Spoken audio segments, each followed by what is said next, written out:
This is the magicwordpodcast.com.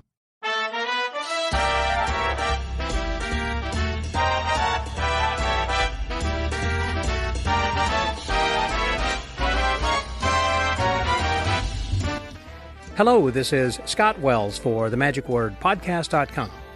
And today we are continuing our discussions with some people from Las Vegas, Nevada. And this is actually the first of a two-part series, and we are going to be featuring Rocco. Rocco Solano is a magician who has received several awards and has received also international recognition for many of his performances, having performed in Monaco, or Monte Carlo, and as well as Paris at the Crazy Horse, and across China and in Macau, working with Franz Harari, as well as across the U.S., and is well known perhaps to many of you who may not have seen him, but perhaps you probably own something that he has created, which is the Delight. That is, as he says here in this our conversation, sold over 6 million units, and I just think that that's amazing and great for him. So anyhow, talks a little bit about that, as well as golly, just so many other stories about his international travels and about people he's met, and some other stories about his life that are both inspirational and fun and funny as well. So I think that you will enjoy our conversation. We had a chance again to catch up with him because he was in Las Vegas working with Lorenzo Clark in a show called the Big Little Variety Show over at the Alexis Park. And so the first part of this is with Rocco, and we're going to have the second part with Lorenzo Clark sometime later. A lot of stuff to discuss here and unpack with Rocco. Certainly a very interesting gentleman, and I hope that you've had a chance to see him. He has appeared in a few conventions, but he's really not attended a lot of magic conventions unless you go to the 4F convention. He's there every year, and in fact has been a guest of honor. Well, listen, I've talked enough about him. I'm going to let him talk about himself as we start to unpack this week's episode. Please welcome my guest, Mr. Rocco Solano, here on The Magic Word.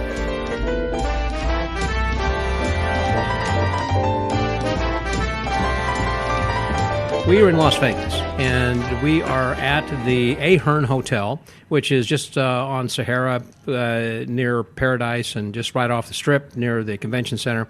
New hotel, fabulous place. Need to come check this out. And I just finished watching a show with Lorenzo Clark and with my guest today, Mr. Rocco Solano. Hey there, Rocco. Hey, Scotty, you look good, man. You young man. You got tie shirt on. You look great. Well, you look spectacular, too. You know, our friendship goes back for so far and for so long. I've been always wanting to, when we're at the 4F convention, to sit down and talk with you. I remember that one year when you were the guest of honor and everything. I think we came up and we chatted for a little while. But you're all over the place, Scott. You're all over the place. You're like the Ida Storm in this magic. People wait to hear every word that comes out of your mouth. So hello, everybody. Well, thank you. And they also are, I'm sure, pleased to have an opportunity to hear you because you have been every place also. I mean, particularly, I guess, of late, you're in Macau with Kevin James. Tell me some of the places that you've been to. With Franz Harari. Yeah. We were in Macau at the House of Magic. Then when the coronavirus hit, we were in Sanya, China. Most beautiful place I've ever been. It's like the Beverly Hills of China. And we were in a run for a year, and all of a sudden they said, hey, you got to pack up your stuff right away. We're going to come back in about a month. And that was 2 years ago. So my props are still there in China. You still got props there? Yeah, they shipped What them about over. Franz? Franz still has his whole show there, too. Oh, my gosh. Now he's planning on bringing the show to Hong Kong, so he's working on that. But now, how far is Hong Kong from Macau, then? Oh, close. 45 minutes with a little ferry. Okay. Mm-hmm. Okay. Yeah. So Macau is actually an island. Yeah, it's an island, and it's got a lot of casinos, and that's where you had the House of Magic for Now, speaking about places that you've been performing and all that, I remember you were touring with Mike Miller, I thought, through China, didn't you, for a while? Yeah, we did. I did that tour about 4 or 5 times. I heard that's why you are called Rocco, because you rocked. I heard that you were there like a star. Yeah, on TV. The Chinese people they loved me you because I was working with Chinese food and beverages, and the kids just go crazy. Yeah. Producing gum for the kids. Yeah. And Yeah. And you were doing that like on the street and everything too. It wasn't just, I mean, you were doing some things like to promote the show. Yeah, when we were promoting the show, we all went out on the street and we had to gather a crowd and we had to entertain the kids. And really, they love magic. Magic's in the past 15 years, thanks to Lu Chen, since FISM was there. That's right. Magic has exploded tremendously with China. But I don't know what our relationship is going to be now with China, but I love the Chinese people. Yeah, and they love you. Me too. I know that has kind of stopped. Mike stopped doing that a while back. I don't know what happened, but there hasn't been a tour in some time. No, there hasn't been a tour since the virus well, but I mean, happened. prior to that, I thought like about a year before that that stopped. It came over to a young guy named Bogey. He took over the thing, and I think they were given a year of rest or something, but I'm sure it'll start again if everything picks up again, now, you know? What other foreign countries, which, by the way, you are really the epitome of what Mr. Electric has always said is to have a show where you're not having to talk. You can work anywhere in the world. That's what he said. The world is your oyster if you do magic. Yeah, so I kind of just rely on the music everywhere I go, and I've been all over the place, man. Japan, Finland, Sweden, Austria, Italy, Macau. When I first did a tour in 1988, when Reagan was president, he had the Star Wars program. Oh, yeah. So they hired entertainers to perform in Guam and Saipan and Majuro, all these islands where he had the Star Wars program. Yes. Places are so remote on a map. Like, in order for me to get there, I had to go from New York to Los Angeles, from Los Angeles to Hawaii, from Hawaii to Guam, and then from Guam to Saipan. And that's where we entertained all the local people that worked in the factories that was working on the Star Wars program back in When you say you the were in 80s. the factories, you went to the factories actually? No, we're not to the factories. We went, and there's no cars in the area, and people are like Secret Servicemen watching Secret Servicemen. And we were just entertaining all the locals that were working for, I don't know, it was so high secret, we had no idea. But we were just doing shows. They were outdoor shows for the kids. Sure. And I think 50% of the population was kids under 13 years old. A place called Majuro. You ever hear of it? Never heard of that. The Mariana Micronesian Islands. Okay. Yeah, so that's one of the things. But the most beautiful place I've ever been to, of course, is Venice, Italy. In Italy, I think we see some remnants here of Italy. Have you been to Italy? I have been to Italy. I've been to Venice a couple of times as well, and one of my favorite locations. I'd like to go and spend a month in Italy. I just would, get a B&B. That's where I was conceived 63 years ago. It was in Venice, Italy, on my mother and father's honeymoon. They went there. Serrano is an Italian name, right? Silano. Yes, sure. I'm Italian. And I'm named after Saint Rocco, which is the patron saint for Italy. Rocco. I see. He's a saint. Did not know that. So did anybody call you Saint Rocco? Sometimes they do.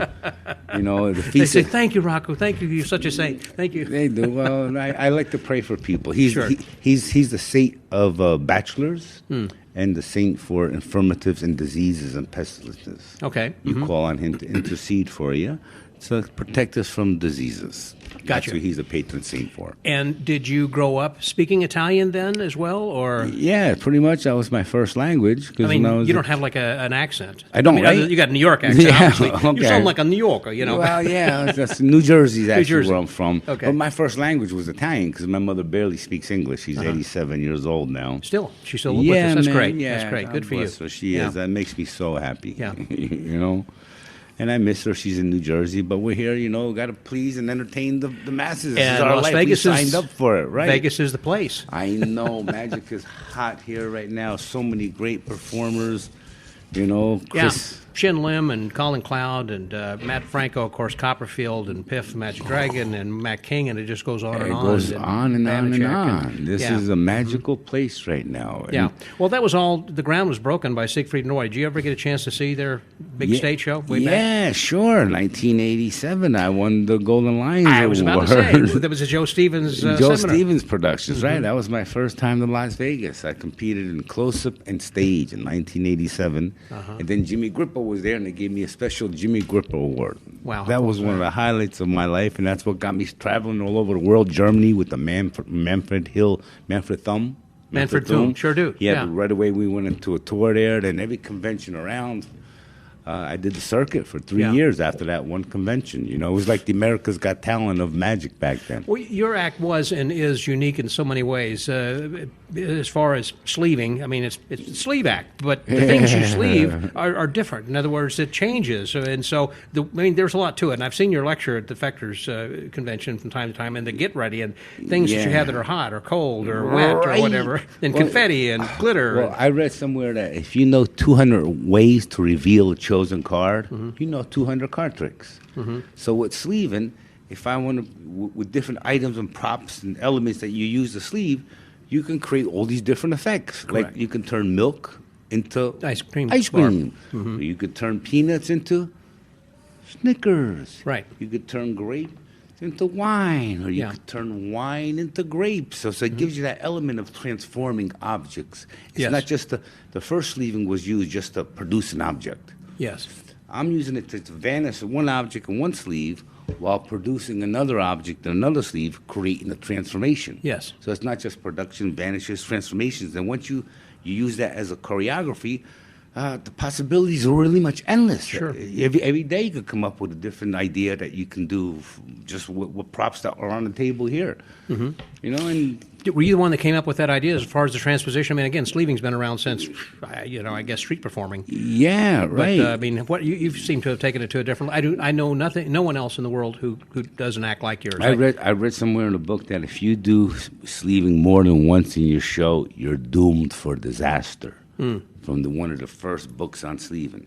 Well, what I did was I studied a lot with Slydini on the timing and misdirection. So with that misdirection that Slydini taught me, combined with the sleeving, it kind of masks it and hides it and covers the sleeving. So I get away with doing it over and over again to the point where Channing Pollock came to a lecture in London, and he said he was in the front row and he had no idea I was using my sleeves.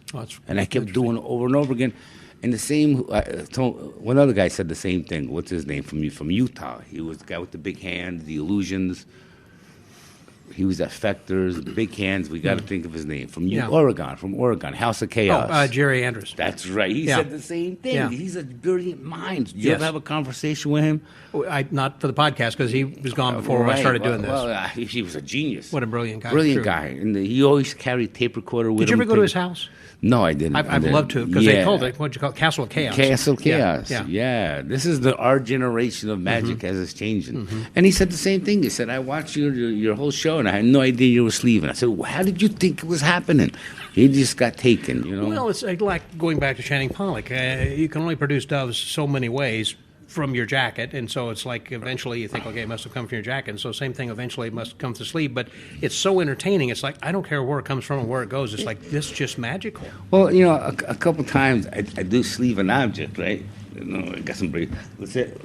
Trying to do something here now? Okay. Yeah, we're going to sleeve an object, vanish it, right? Right. And now I can show you that there's nothing in my sleeves because, look, I dropped my arm down. Yes. I put a little pressure on the jacket. That holds it in the sleeve. Holds the tension in it. So you can turn your hand back around. And you can, back around. Nothing there, nothing there if you're standing up. And then as soon as you release, as if to want to produce something, you see, let it falls, slide back it down. falls right out. Yeah. And bang, bang, and that's sleeving. Yeah. Quick lesson in sleeving. I wish you guys were here watching this. You would learn a little lesson. Yeah, and I remember a quote from the Book of Buddha. I was in Thailand one day, and I was looking through the Book of Buddha, and there's a quote in there that says, delusionment and enlightenment originate in the mind, just as different things appear from the sleeve of a magician. This is 400 years before Christ. They must have seen magicians. So, yes, magicians back then were sleeving. But remember their outfits? Oh, sure. They were big belt bottoms like this. So because what they used when they used to travel, they had pockets in their sleeves where they would house their money, their food. Makes sense. And those things. So it was like little purses in there. So sleeving was very common. Right. So it says delusionment and enlightenment originate in the mind, just as different things appear from the sleeve of a magician. So for delusionment and enlightenment appear in the mind, we have to put it there first. Enlightenment means, how do you do that? Well, in magic, okay, you're loading something load it in your sleeve, just put it there. Yeah. So enlightenment means making this moment the greatest moment. Now, be in the now. That's enlightenment. So how do you do it? We just did it. Yeah. We're being in the now We're happy for this moment. We're Right. breathing. We're happy. That's enlightenment. Delusionment means, well, 20 years ago, I was a big star on television, but now I don't have it. But in 15 years from now, I'm going to win the lottery, and I'm going to make it. Right. That's delusionment. Enlightenment is making this moment the greatest moment. So how do you do it? When a man thinketh in his heart, so is he. You have to put the thought there. How do you, if you have a glass, an empty glass, Yeah. how do you get rid of that air in the glass? The air in the glass? Yeah. You put more liquid in it. You got to fill it Yeah. with liquid, and the air goes away. So you Right. got to replace it with positive thoughts. Ah. And the negative thoughts go away. And that's part of what I think this quote means. And delusionment and enlightenment originate in the mind, just as different things appear from the sleeve of a magician. Huh. Buddha. Like it. Smart I like man, that. right? Well, speaking also then of Siegfried and Roy and winning that award, I know you had done, you talk about television shows and winning other kinds of things and whatever. Weren't you also on a show like in Monaco with the Queen, or I mean the Princess? Yeah. Right. Tell me a little bit about It that. was called Monte Carlo Stars of Magic. That was it? That's the Well, I think one. Jack Goldfinger was on with that, right? Yeah. He was on that show too, years previous. I was later, I think, in 1995. And Grace Kelly was there, Yeah. and all this. A beautiful theater called the Grace Kelly Theater. Okay. And but they don't do that anymore. That's been done for about 4 years. Now you say it's been done from the standpoint that they don't do the awards anymore, or they Yeah. just don't film that They anymore? don't film it anymore. And I don't But do think- they have the awards? I mean, do they still appreciate magic? No, they don't. No. That's too I bad. think they may do the Mandrake Award. Yeah. And I won that in Paris, and that led me to do the Crazy Horse Saloon, which was a long time dream of mine to do. It was a long time dream of mine just to go and see it, and I've never seen a show like that in my life. I cannot. You've been there? You seen it? On my birthday wasn't last that year, classy? November 21st. Yeah. Oh, wow. It was what a birthday gift. Trixie Bond and her husband Mark had. We were there, and they bought this for me for my birthday. And so we had a wonderful dinner with the Eiffel Tower behind my shoulder. That was my route every day home. Eiffel Tower right there. Yeah, but the way that they had the lights, Unbelievable. The lights on the bodies. on the body, Creating- but it didn't spill over. There was something dark Right. behind, like velvet. I don't know what it is. I think they developed this system where they're able to, way before technology evolved, we're Yeah. able to project Like a light pin on light the, almost. A pin light on the body. So that was great. That was effects. amazing. And the stage is very low, so every girl looks tall. Yeah. Because they're very short. But they look tall on that little stage. Someone was just telling me that recently about how they had designed that stage to make the girls look larger than life. Correct. It's a little box. Yes. Like a little TV, and the girls just stand there, and they're just all the same height, and they all look like, the way you're angled, they look like statuettes. They did. Like, it was almost three-dimensional. I mean, my buddy right. Dick Olson was with me also, and he said, "Does this look different to you? It looks like a stage projection." I mean, it was something. It's hard to describe. I mean, but it was three-dimensional. Was there a They really were magician in there. the show at the time? Sorry. Was there a magician in the show at the No, time? there wasn't. There was a guy who he looked like one of those Thunder Down Under guys. Took off his shirt and had some tattoos, and he was ripped. And he was singing songs like as Michael Jackson and a couple of other people did some impressions. And some of the girls were hooting and hollering. But I mean, it I thought slowed down the show. Unfortunately, Yeah. I would love to have seen a magician. I know that Kevin James had worked there. I got to count. Rudy Kobe's worked there. Kevin Tom Mullica. James, Tom Mullica. Yeah. And probably a what's the few guy there more. also in Paris? Otto Wesley, Gaten Bloom. Gaetan Bloom. Yeah. Yeah.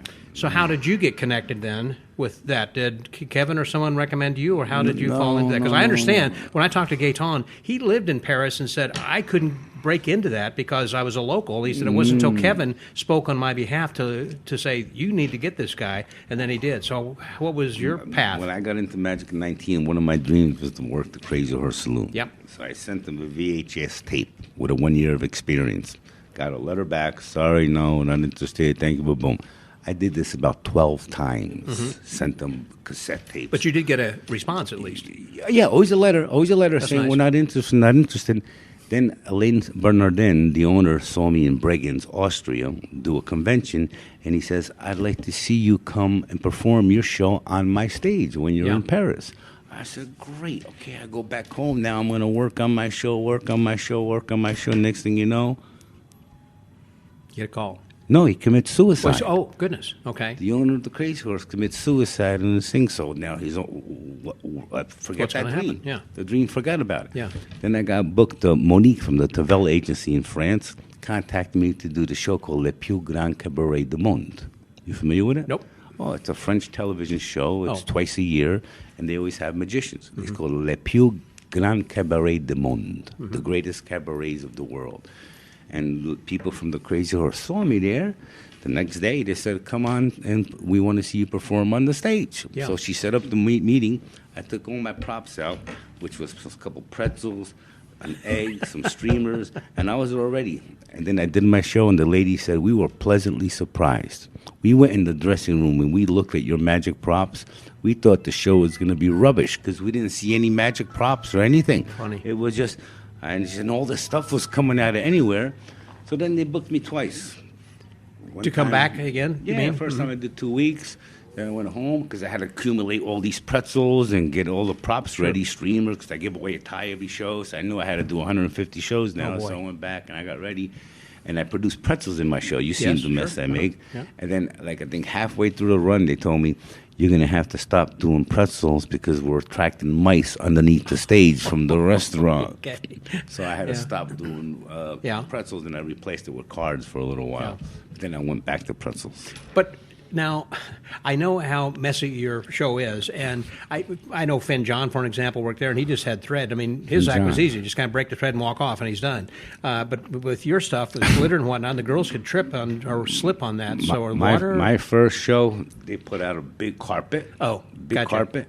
They'd And then drag it off. I performed the show, 3 shows a night. Performed the show. Yeah.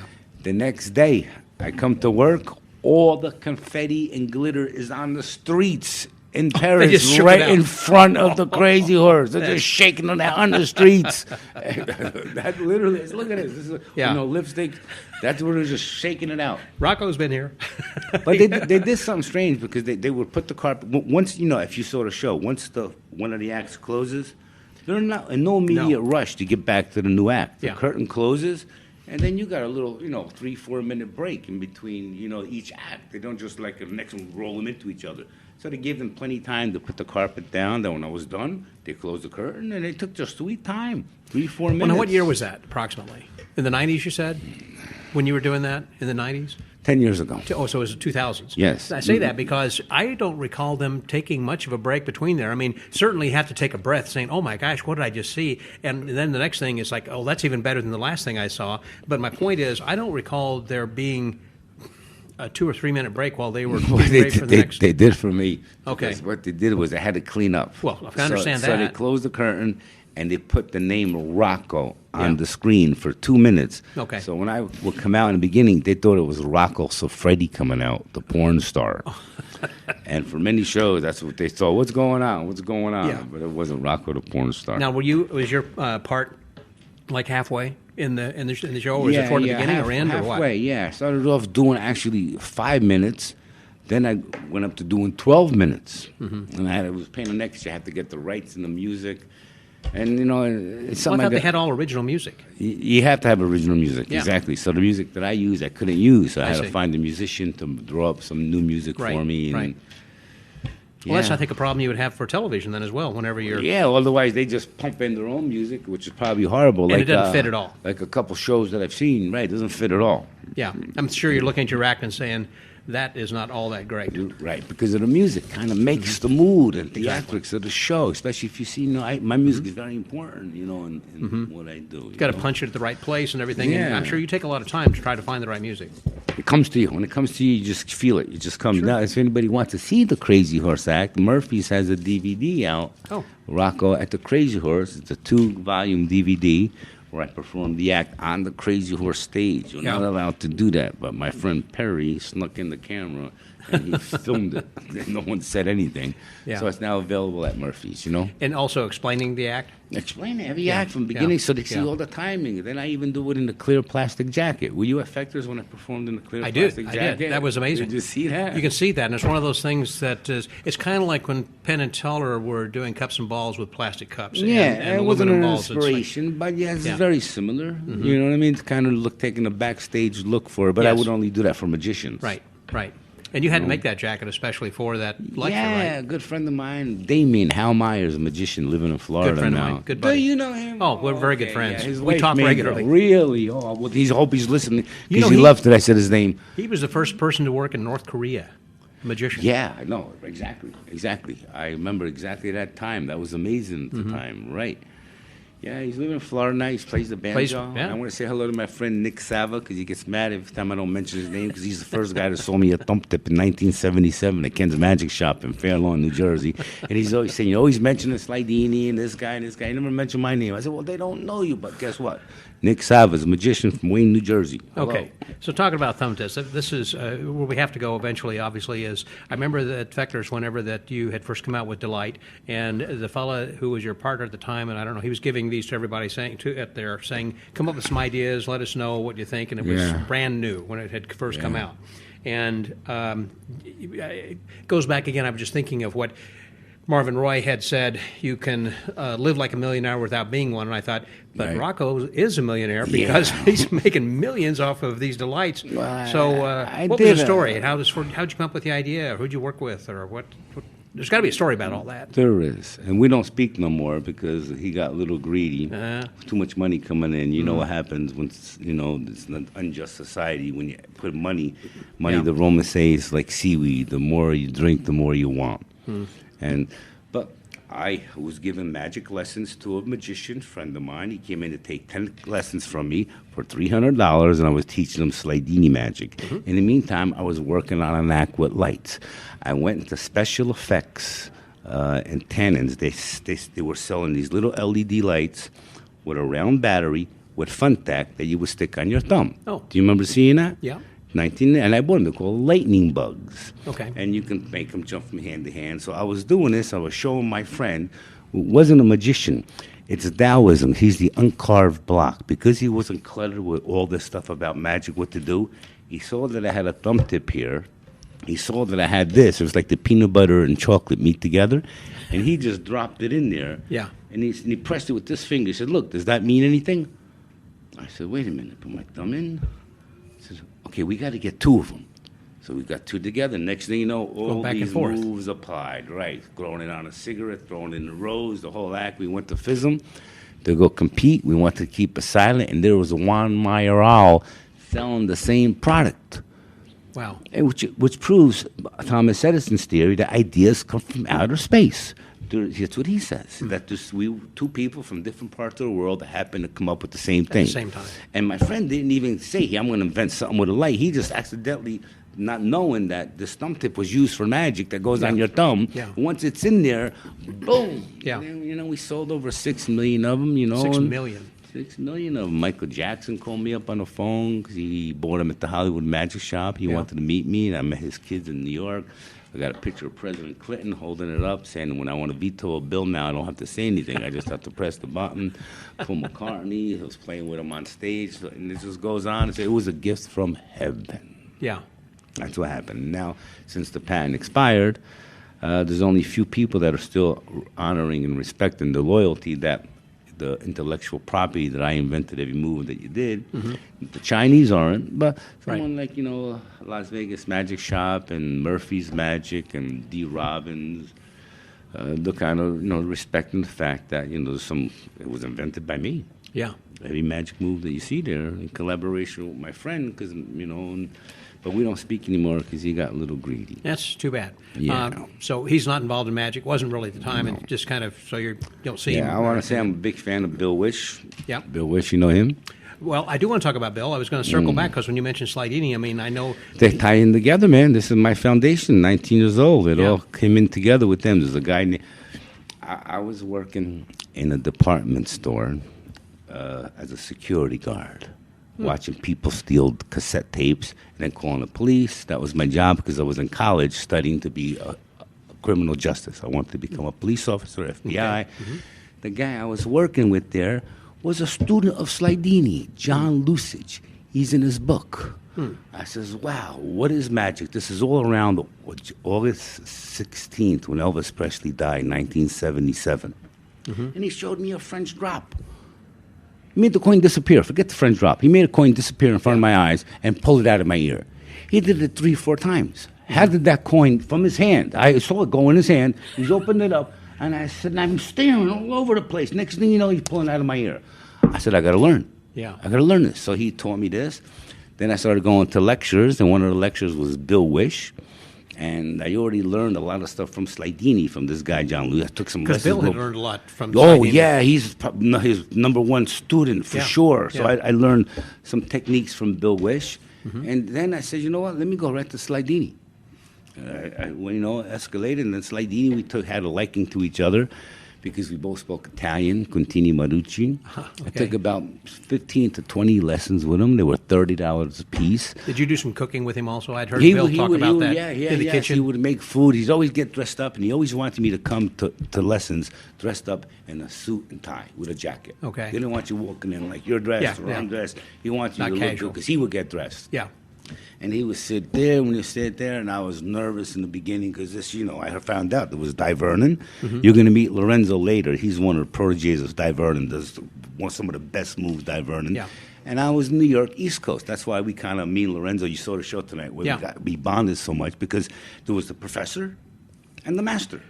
That's true. You remember that was our generation. I want to see who these two guys were. Yep. And I took as much as I can from Slydini. And Slydini says, you remind me of me when I was young. I've never met anybody who was so crazy about magic than you. I took it on full force, man. I loved it. I wanted to be like Slydini. Yeah. And then I wanted to be like me. Which you should. I think you should. Otherwise, you're just going to be somebody else. Yeah, but in the beginning, you have to kind of imitate the structure, the formula to get the foundation. He was so disciplined on how to sit and how to move and how to. Even though I don't use it now, I see how that applies to my sleeving and other magicians' timing and misdirection and eye-hand coordination, all this stuff. And he made it dramatic. Right. Well, you could tell some of his students, obviously, by some people who keep those same moves in. For an example, I was just speaking with somebody recently who had studied under Eugene Berger, and he said he frequently, when he's performing, will get people to say who have seen Eugene when they're in Chicago. They're not magicians. They'll say, "Hey, I remember a guy named Eugene Berger," and he said, "Yes, he was my teacher." And this guy's name's Jeff Scanlon. He does these impossible things in bottles, basically. Anyhow, he said. Yes, he said that he was my teacher, and they said, well, I can see that teacher in you. And likewise, I can see Slydini in you. I certainly can in Bill Wisch then as well, even though that you've both gone your own directions and have a different style and everything. And I think that's what you have to have, is not to copy someone and stay a copy, because then you will always then, of course, be a copy. Exactly. I learned that the hard way from Art Khan Xanadu. Do you remember him? Art Khan Xanadu. He was a magician from New York. He had a magic shop. He came to see me perform. That's a good point. He is forgettable. Sounds like if he was a copy or something. Well, no. He had a magic shop. Oh, okay. He was just selling products. Xanadu Magic. Oh, okay. And he came to see me perform in New York Magic, and I haven't found myself yet. I was just imitating Slydini. Doing everything. You know why you don't see that? Because you don't look. That's why. And I was acting like Slydini. And he says, if I want to see Slydini, I'll go to 43rd Street and go see Slydini. I don't need to see you imitating Slydini. You need to find yourself. And I said, yeah, but that was the foundation you needed to at least imitate through repetition. Then you got to find yourself, right? And that's the way art is. I have my original degree started in art, and I remember studying, for an example, some surrealists that were painting like Salvador Dali, and they would paint just like him, and it looked like his paintings, obviously, but what they would do is they were getting the idea of the texture, the color, the background, the shading, etc., and the strokes and the brushes and which ones to use and how to blend the colors, how to mix, etc. So then they started off having their own techniques, but you have to start by copying a master. Of course. I mean, Lance Burton was such a strong stage presence. But he started with Channing Pollock. Channing Pollock. And that's carved his image on stage. And, Correct. And Lance wouldn't even notice, but he helped carve mine. Without even knowing. How would you say that? Why would? Because when he takes the match and lights it and he throws it off the stage without looking, you see the smoke trickling. Every time you see me throwing something to the door, that's where it's coming from. Yeah, that was the influence. You're allowed to throw stuff off stage. I like the personality it created, so now I do it all the time. You see how I throw stuff. I see what you're saying. Yeah, without regard, without looking at it, it's kind of like that's right. just. And I loved how when you do a steal, you don't look in your pockets. to see what you're looking for, he would look out like yes, this. into the audience. Into the back row, because the front row, they can see you already. You don't need to work them. You need to get the audience in the back that has the back last view. And by doing that, you're giving yourself some structure. You go inside and you just, without looking. Because you know where that is. You know where it is without looking. So I said, you got to be perfection, and you got to know where all your steals are. It also shows confidence, such great confidence, because if you look for something, it appears you're fumbling. Even though you know where it is, it is showing you're lacking confidence. Exactly. Exactly, Scott. So you must have a lot of great magicians you've seen over the years. I have. Yeah. Right? You're Mr. Magic now. So just going to Fectors every year, you've seen some of the greatest Physimax in the world. Oh, my gosh, yes. So inspiring. It is amazing, and I'm glad to have rubbed shoulders and shuffled cards with many of these guys, and learn from the masters, who some have gone on, like Pat Page, and who have been there, as well as, of course, Roger Klaus and Paul Daniels. Because you're from Texas, Yeah, Texas. I mean, Roger and I used to stay up late until the morning hours, I remember one of the sweetest guys I ever met. And you're going to see, I know you're going to know who this person is.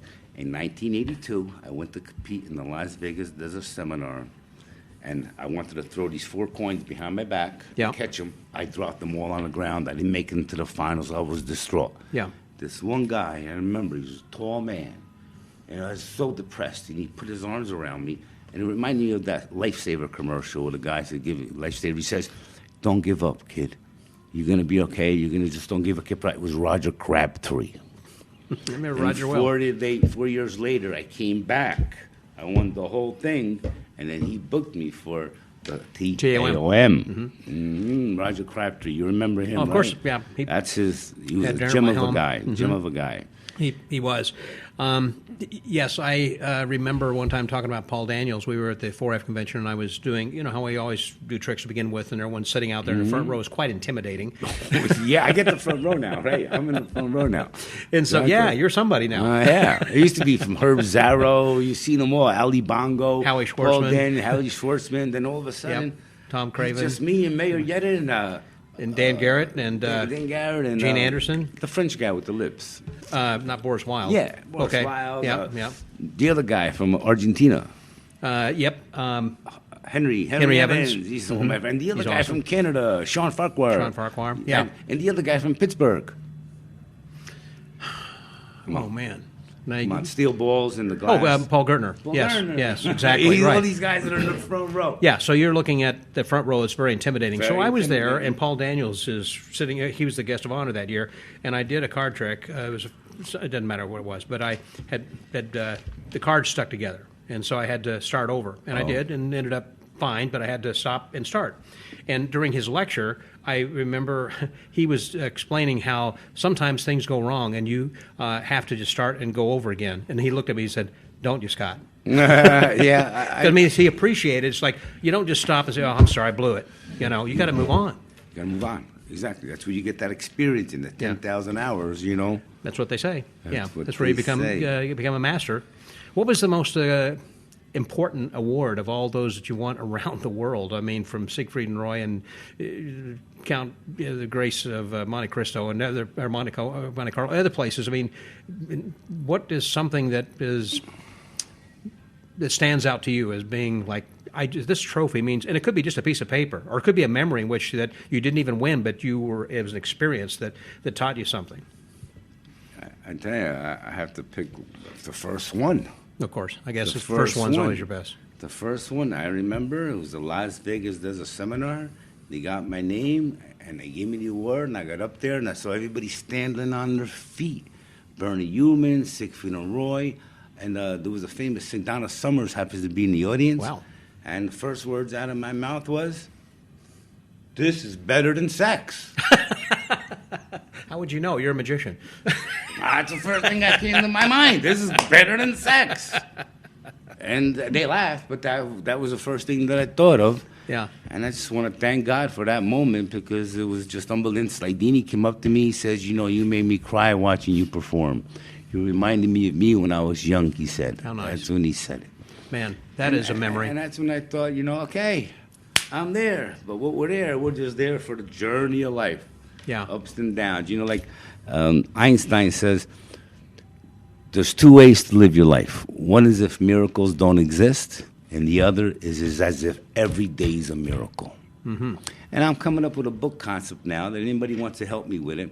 I'm going to call it Myth, Magic, and Divinity.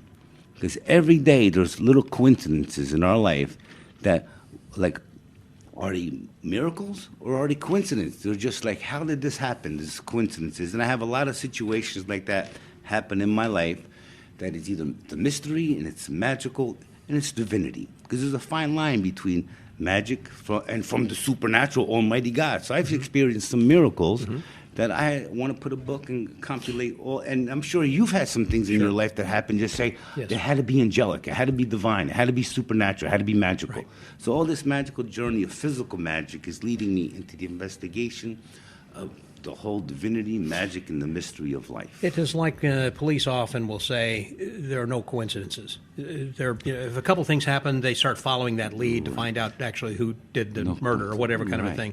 And the same thing here. I just think that if you're looking for a miracle, then miracles are going to happen. Exactly. And so I think you have to have the right mindset to have positive attitude. You have to have spiritual vision to be able to see when the miracles hit you. And be a generally nice person.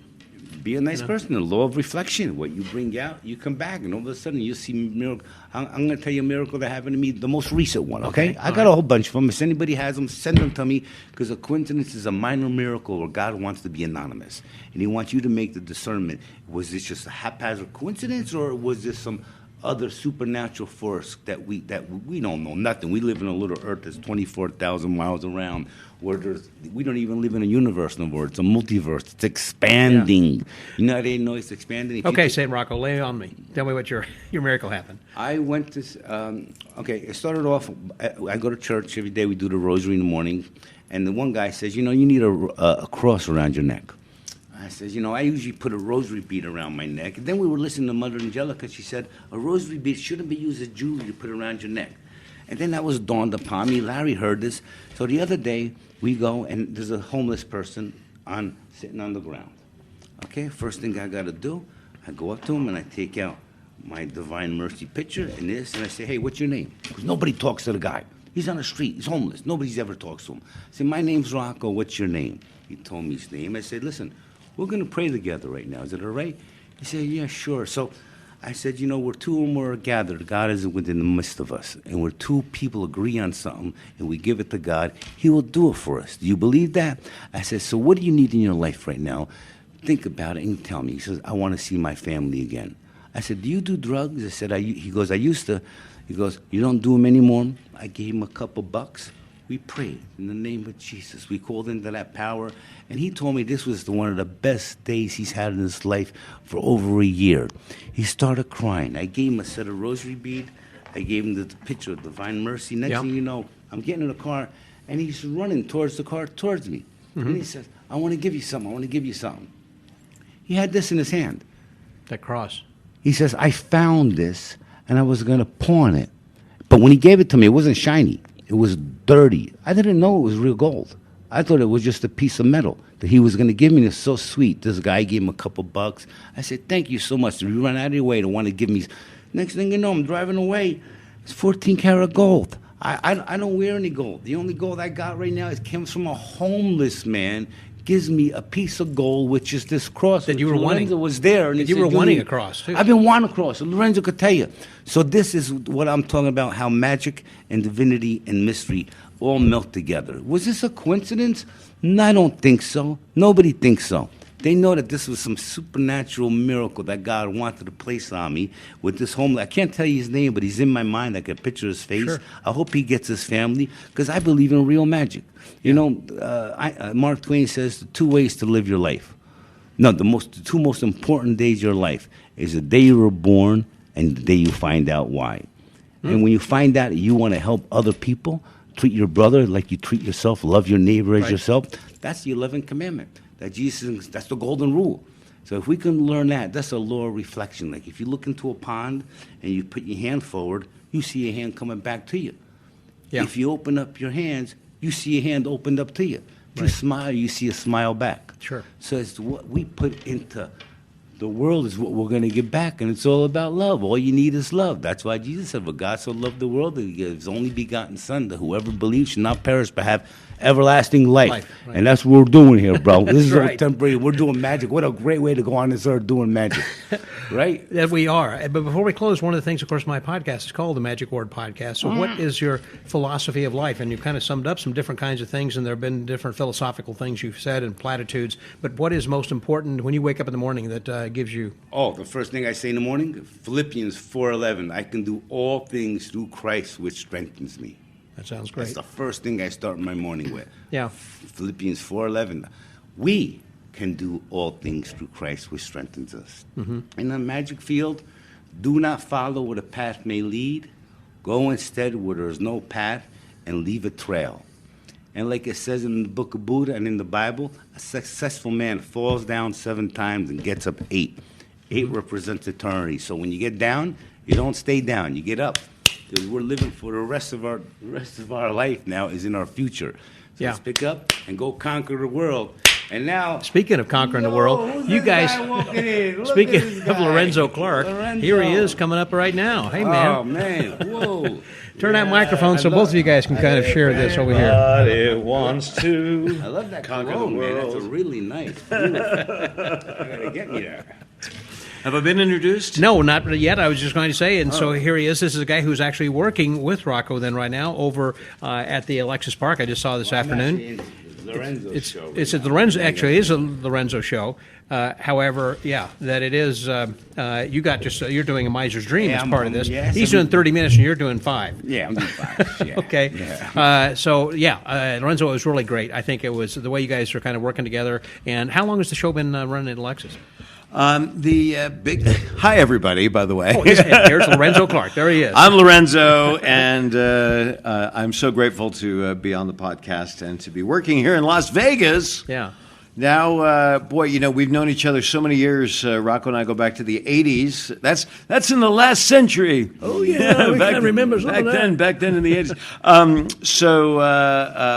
Working here in Las Vegas at the Alexis Park All-Suite Resort, just across the street from Richard Branson's Virgin Hotel and the Hofbrau House, Las Vegas, which was formerly the Hard Rock Hotel here in Las Vegas. The Hard Rock's now going in the Mirage, and they're going to tear down the Mirage completely with the there's a volcano. whole movement now to save the volcano. Oh.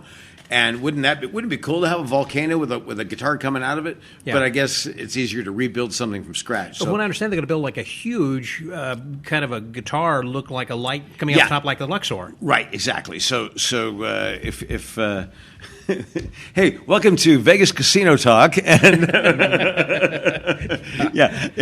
we could do a whole other podcast on what the Vegas Strip is looking like, and it's really amazing And how it changes. Yeah, and how it changes and what's going on here in Las Vegas, and of course we're coming to you from the Ahern Hotel. This is a fabulous hotel, the fantastic Ahern Hotel, and we do our show right now over at the Alexis Park All-Suite Resort, and it's been running about a year now, a little over a year. And I started out doing some fill-in spots there, and they've been so hospitable towards me, etc. And I've just become part of the cast. So I'm a regular now there every weekend, Friday, Saturday, Sundays, at 4 o'clock in the afternoon. We call it the Lafternoon Delight, and people can get tickets where? At TicketKite.com. Yeah, That's please come see the show, man. It's fun. Yeah, www.TicketKite.com, just like it spelled like it sounds. And it's also it's called the Big Little Show. In case it's not called the Lorenzo Clark Show. So. Correct. It's called the Big Little Variety Show.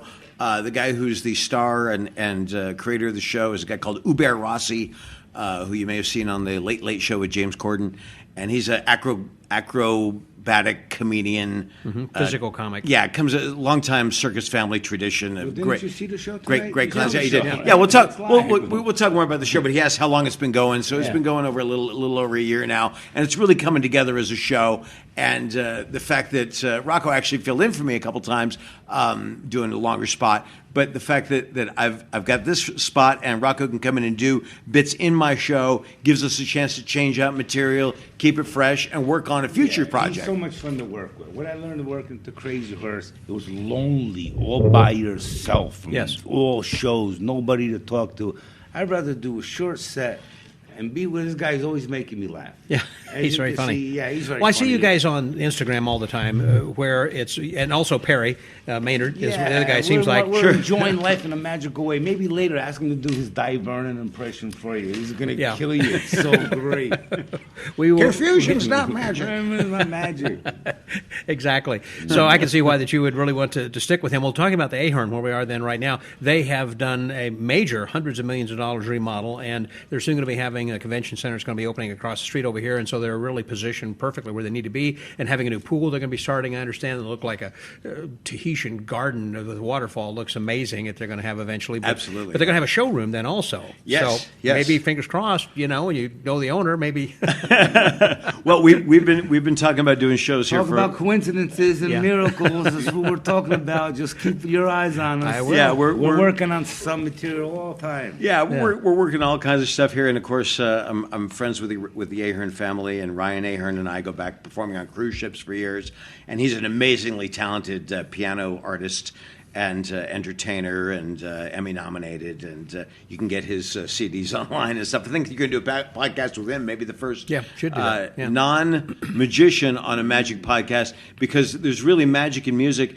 And he did a lot of musical score work with Disney and stuff, so he's got a whole different type of magic with the music scene. So maybe in the same way that Richard Sherman has become part of the magic fraternity, will indoctrinate. I've had some people who have been tangentially attached to. And of course, magic. Mike Close is a great piano player. I remember him playing Sure. there in Lance Burton's lounge there at the Monte Carlo. That's right, Hotel. and he also performed magic at the Blackstone Steakhouse. There, Yeah, I the believe. Blackstone Steakhouse Yes. there, and Right. he would do magic. Now, what happened to we the- do magic and then play piano. It was like What happened, by the way, while we're talking about just inside baseball with the Las Vegas Strip and everything? Monte Carlo, of course, is still there, but then Lance closed years ago. No, Monte Carlo is not there. Monte Carlo, they blew out the Lance Burton Theater and created a huge performance venue.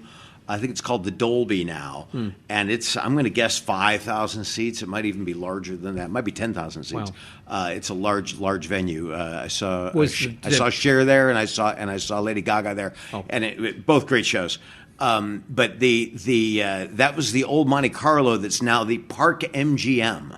Okay, so it's owned by MGM. It's across the street from MGM, and they've done a whole big remodel. As I said, they got the T-Mobile Arena there next to it, and they got the this Dolby Theater that was where the Lance Burton Theater is, but then Right. blown out and made into a huge venue. and so they bring in just specialty acts like that, or Celine Dion. Right, or it's whoever, all I guess. headline. It's a huge, as I say, it's a huge venue for headline entertainment, etc. And of course, I go way back to the days when Lance was working there all the time, and we can talk more about that later. But Would you like another drink? We will. Speaking of which, that we probably do have a lot to talk about. So I tell you what, I'm going to wrap this hour up with you. Thank you very much. I appreciate you very much, Rocco. I think we're at 50 minutes being right a now, guest. so maybe we do Yeah. another 10 minutes with Rocco So, talking about the show. That's what I'm going to say. If you guys will like to come back then next week, you can. We'll pick up where we just left off, and you can hear a little bit of the two of them interacting, and then we will focus more over here on Lorenzo and hear more about what he's been up to, certainly. And this has been nothing short of fantastic. So if you would take just this gift, if I gift you to you, throw in your not throw, but place in your home. yes, I would. All right. Thank you. So this is a rosary at the cross from. it is. It's a from where? sword. Actually, I bought a whole bunch of them at the dollar store, and I give them away to friends. Okay. It's not blessed. You can have it blessed, and it just represents a sword. It's a battle. It's blessed by St. Rocco. St. Rocco. I was going to say, it came from St. Right Rocco. now, man, bless and hope to protect you, your health, your family, and give you peace and joy, and keep conquering your dreams. You taking this makes Thank me you very much. happy. Appreciate it, Rocco. Okay? All right. That's Let been me great. give you a All right. little Thank you, something. and thank you God to bless Lorenzo. you, Rocco. Yeah, man. It's over the Magic Word Podcast. That was right. Rocco and I'm Lorenzo serious Clark. about giving you that as a gift, and you respect. I will, of course. I love it. This is Scotty out.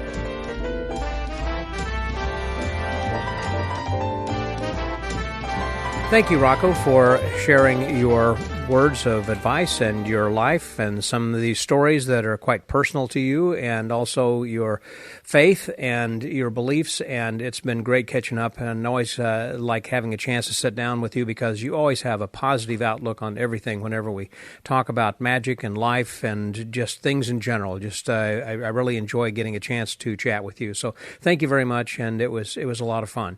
Next week, we are not going to continue with part 2 with Lorenzo Clark, because we're going to be traveling to Atlanta, Georgia for the IBM convention, the 100th celebration of the conventions the IBM has been holding. And the special guest will be David Copperfield. I have a feeling he's not actually going to be attending. I suspect he's going to be available by Zoom or StreamYard or some way. I think it'd be kind of difficult for him to get away from the MGM, because he's been very busy and active in his own show there in Las Vegas. So I suspect he will be brought to us digitally, but who knows?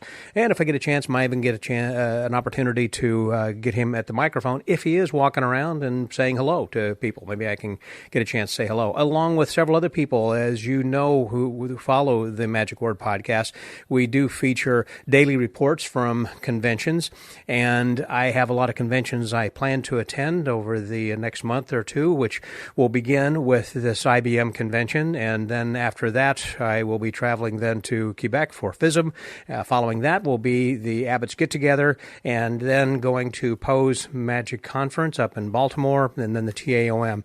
So that's going to be a very busy summer, and we will be giving you daily reports from each of those conventions. So even if you cannot attend any or all of them, you will feel as if that you're there by listening to these updates that I'll be bringing you from each of the convention cities as I travel about. At least that's kind of my plan for right now. And which means a couple of things. One is I will be presenting this part 2 with Lorenzo Clark at some future date, and also because as we approach episode number 700, which will be another milestone, I like to present some sort of a special guest every 50 episodes. And for number 700, I've got one that's been in the can for a while that's been very special. I really am anxious to present to you, but it's going to fall right during the end of FISM. So I'm not certain how I'm going to be handling that, whether I might put out number 700 during FISM, or I might hold number 700 back and then renumber some of the other ones around 700 in order to make this fit. Anyhow, you'll figure it out. You'll enjoy it. I know it's going to be great. And you just need to continue to listen to the Magic Word Podcast. Sign up for our pod letter. Go to themagicwordpodcast.com. There you'll see an opportunity where you can sign up for the podcast, as well as, of course, become a friend of the Magic Word and give your financial backing, which will help us continue far into the future and also helps defray our many expenses for travel and registration and everything at these conventions, which gets to be rather costly. So without the friends of the Magic Word, I don't know. I don't think I could give you all the content that I do. So thank each and every one of you guys for listening. Thank you very much for your financial support, and I look forward to presenting these again on a weekly basis and during the convention times on a daily basis. So continue to enjoy the Magic Word, and until next week, stay well, get booked, and do not follow where the path may lead. Go instead where there is no path and leave a trail.